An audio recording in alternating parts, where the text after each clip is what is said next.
గతంలో మనందరం చూసాం, చంద్రబాబు నాయుడు గారు విద్య పైన చాలా ఫోకస్ పెట్టారు. ఆనాడే స్మార్ట్ క్లాస్ రూమ్స్ తీసుకొచ్చి టెక్నాలజీతో జోడించి చేస్తాం జరిగింది. విద్యా వ్యవస్థని గత 5 సంవత్సరాలు దారి తప్పిన విద్యా వ్యవస్థని గాడిలో పెట్టాలన్న బాధ్యత నాకు గౌరవ ముఖ్యమంత్రి గారు ఇచ్చారు.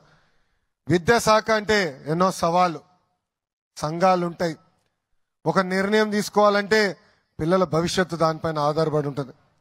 నేను విద్యాశాఖ మంత్రి అవుతున్నానంటే 99% మంది నాకు మెసేజ్ పెట్టి ఆ శాఖను ఎందుకు తీసుకుంటున్నావు అని అడిగారు. ఆ రోజే నేను అనుకున్నా, అబ్బా ఇది అద్భుతమైన శాఖ, ఇక్కడ నా అవసరం ఉంది, ఒక ఛాలెంజ్ గా తీసుకుని వ్యవస్థని సెట్ చేస్తానని మనసులో అనుకున్నాను.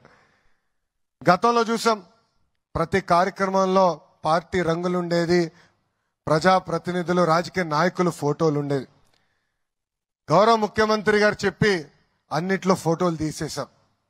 ఈ రోజు మీరు చూస్తే మీకు ఇచ్చే రిపోర్ట్ కార్డులో ఎవ్వరి ఫోటోలు లేవు. రాబోయే సంవత్సరం ఇచ్చే పుస్తకాల్లో రాజకీయ నాయకుల ఫోటోలు ఉండవు, పార్టీ రంగులు ఉండవు.